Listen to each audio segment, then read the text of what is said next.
Well, if you're part of the elite in the United States, you should definitely vote for Hillary Clinton. It's clear that that's who they support, that's who they're funding, and that's who she's served during her career as a politician.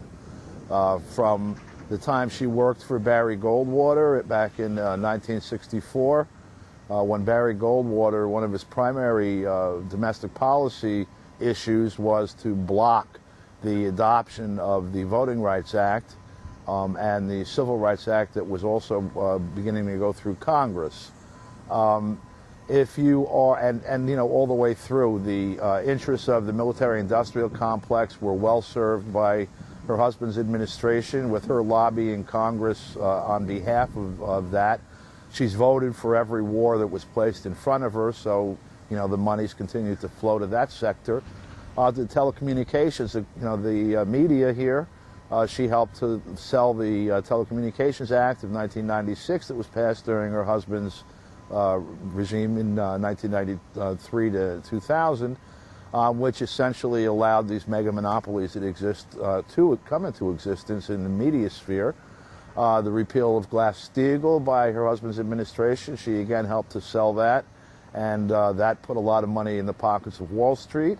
The huge step up in mass incarceration that took place during her husband's administration as a consequence of the three strikes law that was adopted at the federal level, and then by example in many states it vastly increased the prison population, and you saw the privatization of prisons, a huge new industry that was spawned that's been making a lot of money. So if you're part of the 1%, she's your candidate. If you're not, if you've been adversely affected by, say, NAFTA, you know, or the various trade deals that have been reached by the United States, the various trading arrangements that the United States participated in, if you are opposed to war, if you're opposed to regime change and the destruction of nations and to mass murder, then you should vote, if it's a choice between those two, you should vote for Donald Trump.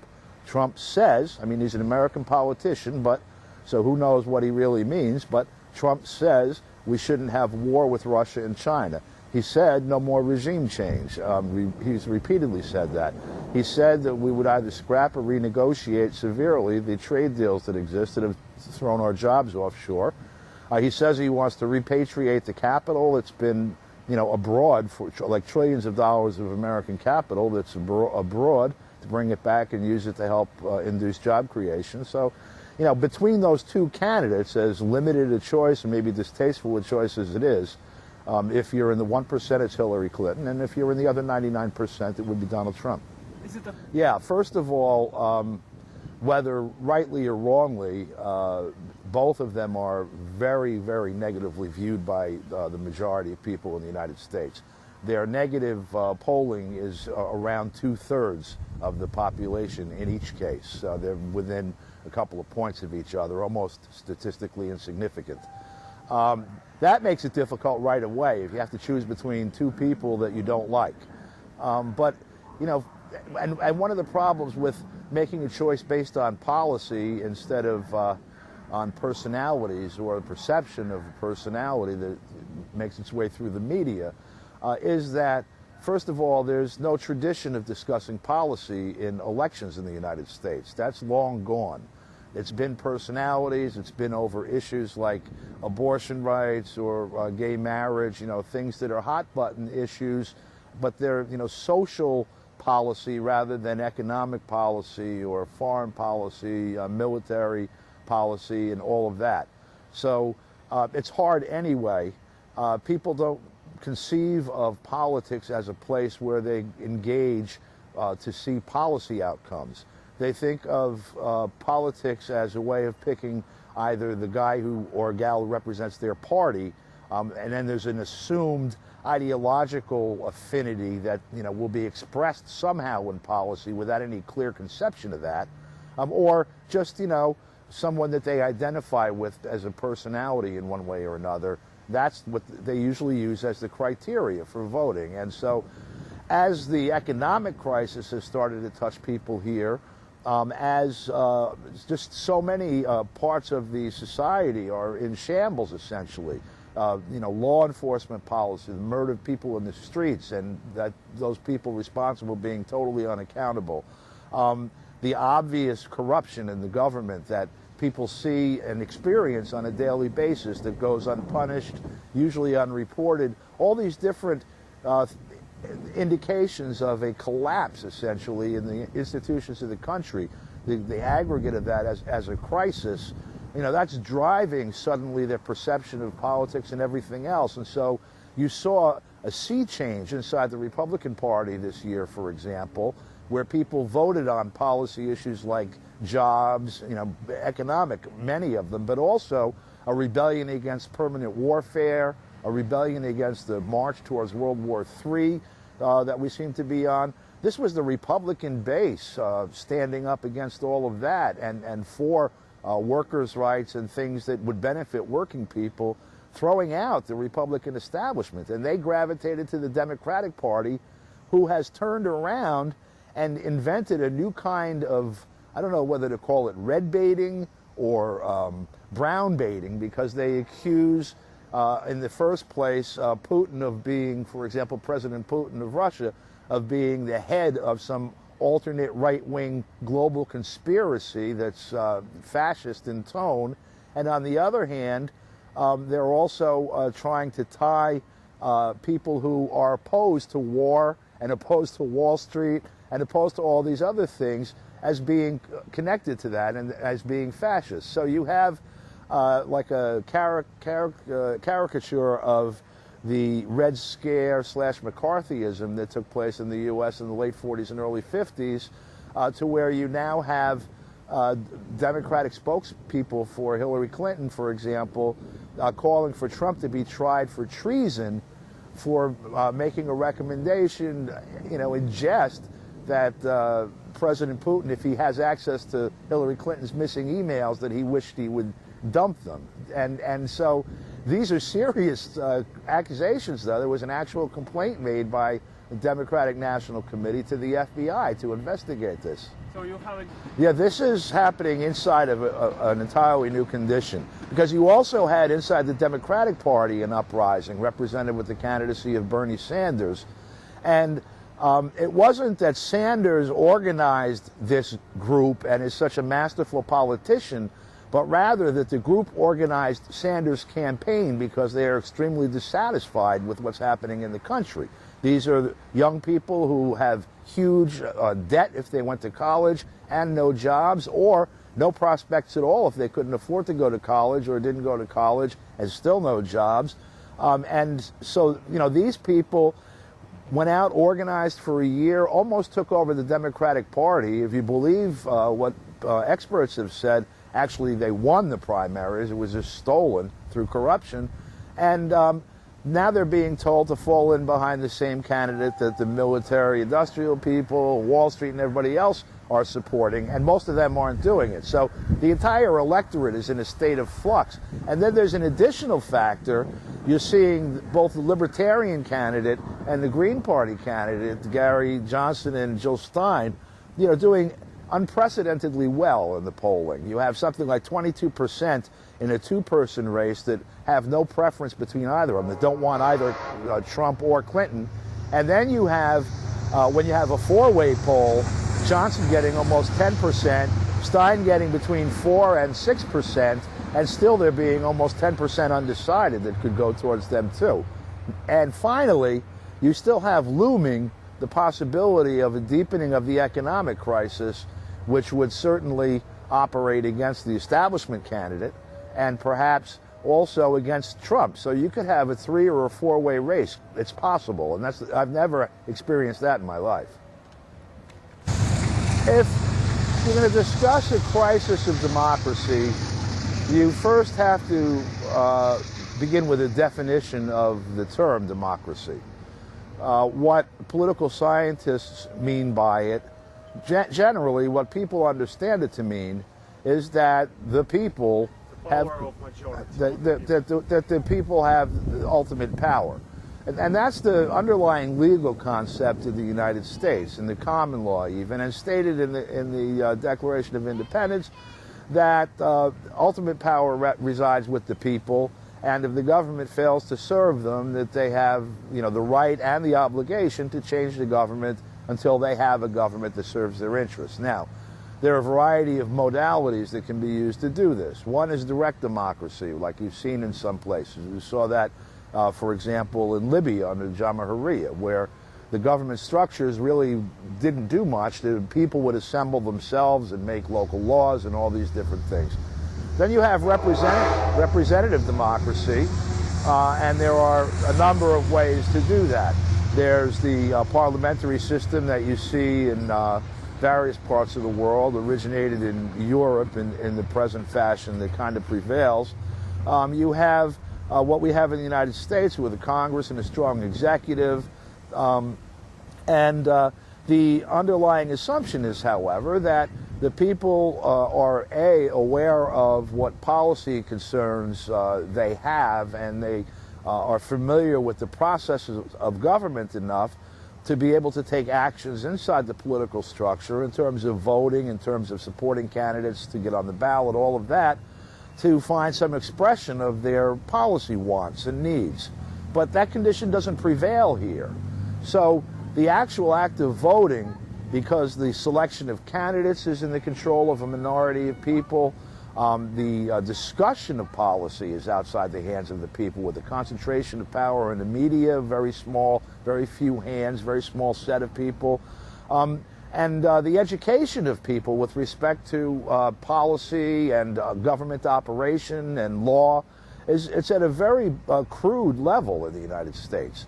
And so when you get to the voting, you're voting for one of two or three or even four candidates perhaps, none of whom were really selected by you, who will not be advised by you in any way as to what policy actions they should take, and in any event whose operation as a public official will not be fairly reported to you, because the people that help to put them in office are the same people that have control over the media. So democracy had a crisis a long time ago in this country. All that exists now is the voting, and that takes place, you know, as Trump says, in a rigged environment all by itself.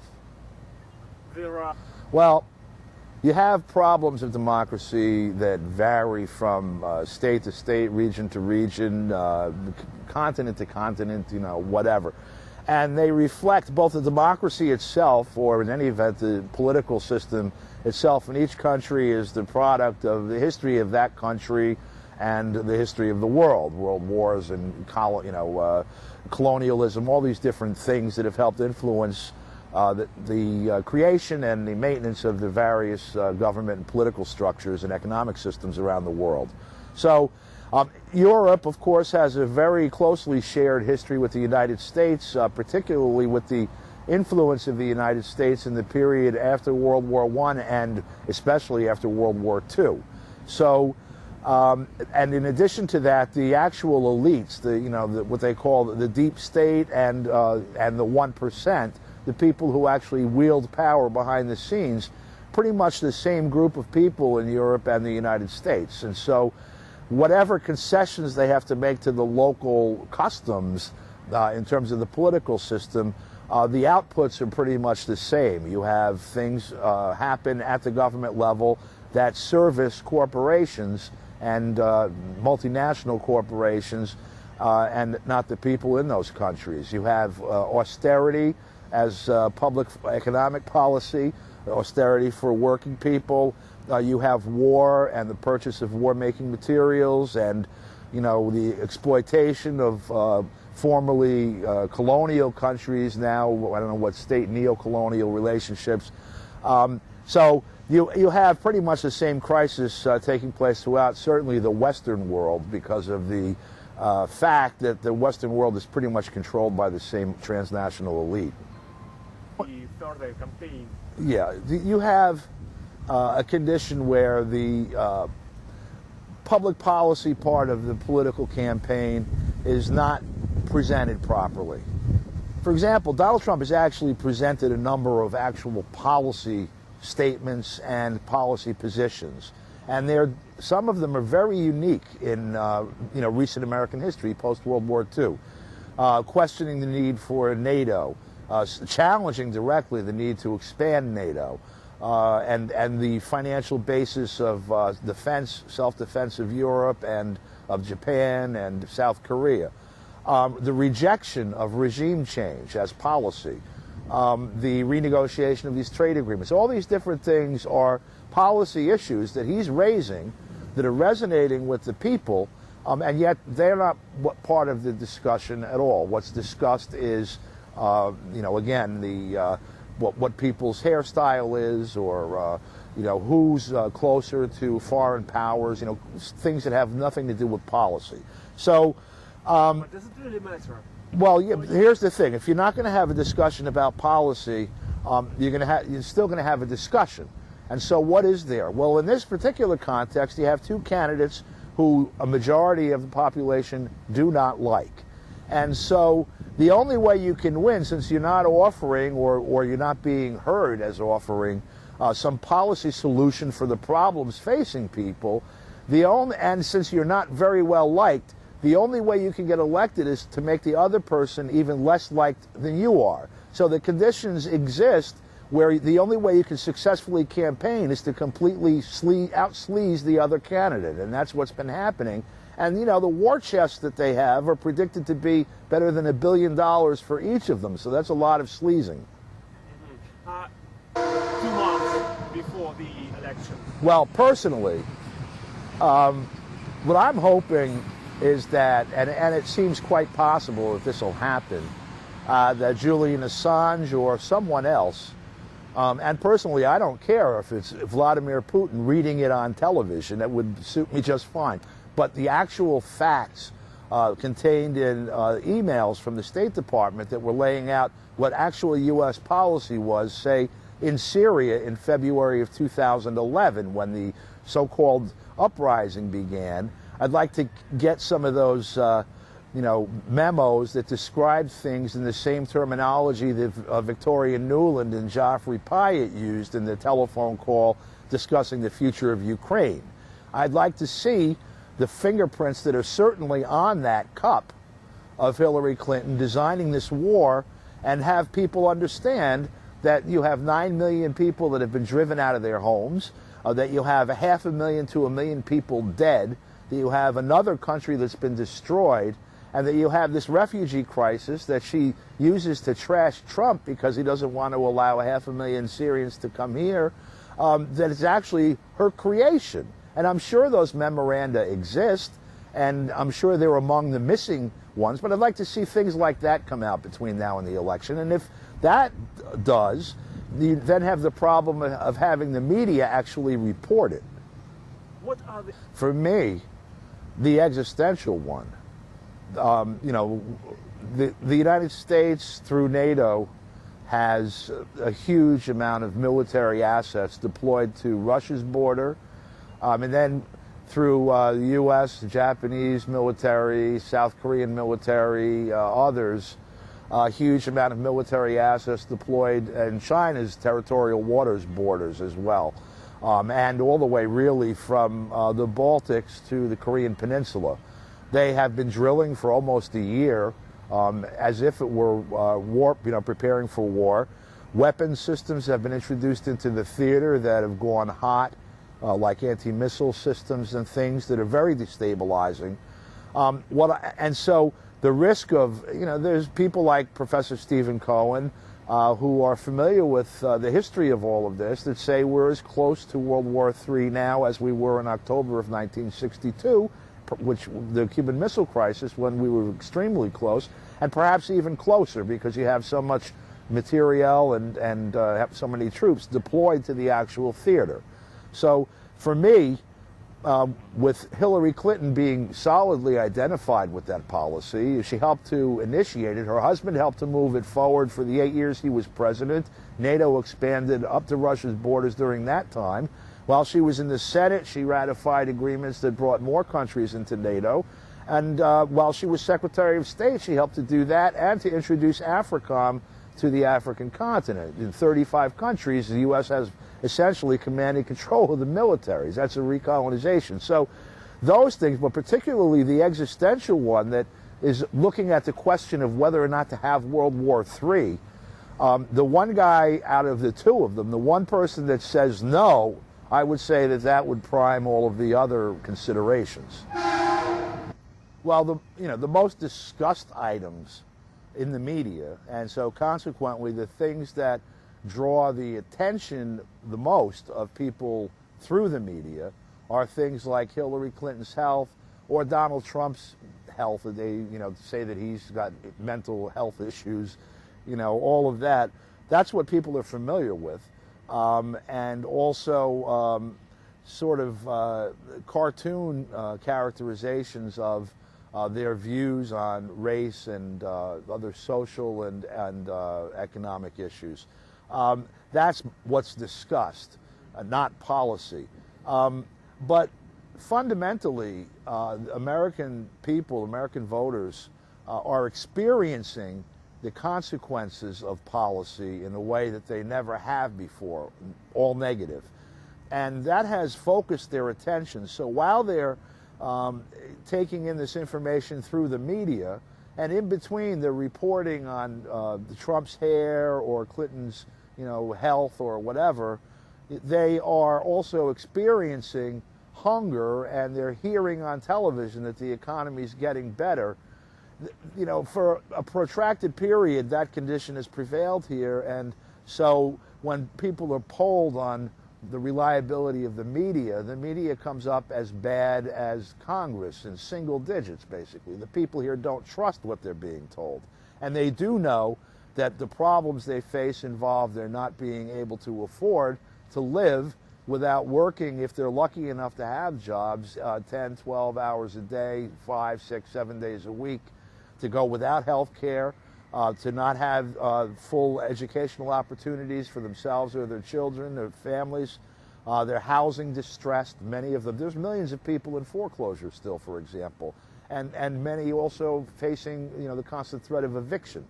So even though what's being sold is the superficial, the substantive is being experienced so profoundly at this point in time that it's already been finding expression in the political system. Again, the completely unexpected outcomes in both the Republican and Democratic primaries, with Trump totally trashing people like Jeb Bush and noted establishment figures, and Sanders seeming to come out of nowhere and either almost or actually taking the nomination there. The predictions for this November have to be looked at in that context, that the other means of measuring no longer apply. The people don't trust the people that are calling them to poll them. They don't trust the reports of the polls. They don't trust what the politicians are saying. They don't trust how the media is portraying what the politicians are saying. And they are experiencing profound suffering and anxiety. So it's anybody's guess what's going to happen November 8th.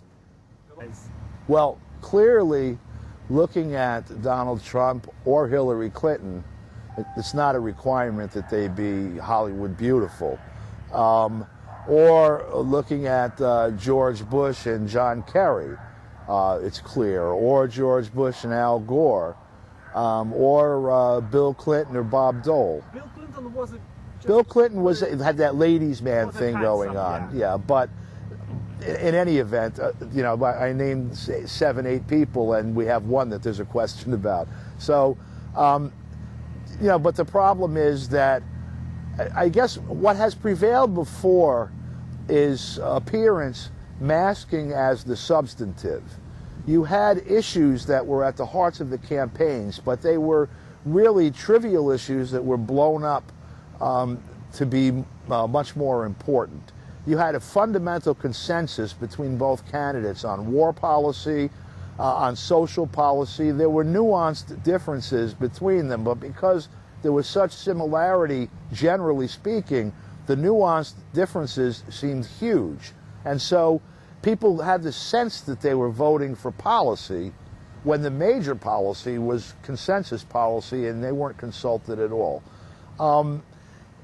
You've had a further development of that consensus policy now being questioned And the response from the system is to become even less substantive with the apparent. So now, instead of discussing abortion rights or gay marriage as the center of a presidential campaign, you're discussing people's health or their hairstyle as the center of the campaign. And that comes at a time when, again, the stress of the voters and the actual drive to have a discussion of policy has never been greater. So it's a sort of a set of heightening contradictions that are, cooking in this stew. And I guess we'll see how it comes out when it's ready on November 8th.